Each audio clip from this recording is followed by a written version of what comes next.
अस्सलाम वालेकुम व्यूअर्स, उम्मीद है आप सब खैरियत से होंगे। आज का उर्दू ग्रामर में उन्वान है कहानी लिखना।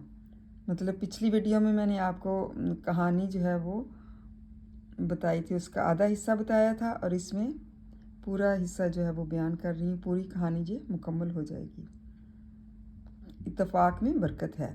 किसान ने बेटों से कहा, देखो मेरे बेटों, जब तक ये लकड़ियाँ एक गट्ठे की सूरत में बंधी हुई थीं, तुम 1000 कोशिश के बावजूद उन्हें ना तोड़ सके, और जब ये अलहदा-अलहदा हो गईं, तुमने उन्हें आसानी से तोड़ लिया।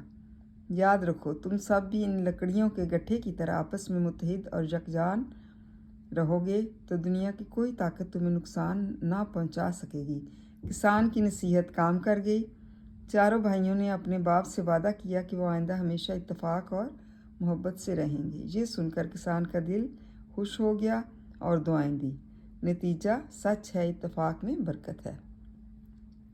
मतलब किसान ने जब अपने बेटों से कहा कि देखो मेरे बेटों, जब तक ये लकड़ियाँ एक गट्ठे की सूरत में थीं, मतलब इकट्ठी बंधी हुई थीं, तो 1000 कोशिश के बावजूद भी उनको तोड़ा नहीं जा सका। मतलब तुम लोग उनको तोड़ नहीं सके, और जब ये अलहदा-अलहदा एक लकड़ी की सूरत में हो गई तो तुमने उन्हें आसानी से तोड़ लिया।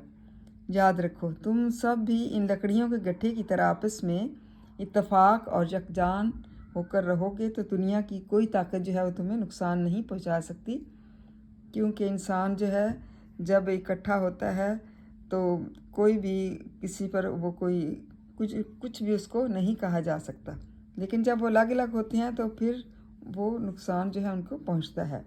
और इस तरह से किसान की नसीहत जो है वो काम कर गई और बेटों ने उस पर अमल किया और अपने बाप से वादा किया कि वो हमेशा इत्तेफाक और मोहब्बत से रहेंगे। और किसान बहुत खुश हो गया और उनको दुआएं दी, और इस तरह से इत्तेफाक में बरकत पड़ गई। मतलब वो सब इत्तेफाक और इत्तेहाद से रहने लगे। तो हमेशा ये कहानी जो है ये बच्चों को भी सुनाई जाती है कि किस तरह से इत्तेफाक में बहुत बड़ी दौलत होती है। इंसान को चाहिए कि हमेशा इत्तेफाक से रहे और इत्तेहाद से काम करे, ताकि दूसरे जो है वो उनको नुकसान ना पहुंचा सके, बाहर के लोग जो है नुकसान ना पहुंचा सके। तो नतीजा क्या निकला? सच है, इत्तेफाक में बरकत होती है। उम्मीद है आपको इस कहानी की समझ आ गई होगी। थैंक यू एंड जज़ाकल्लाह खैर।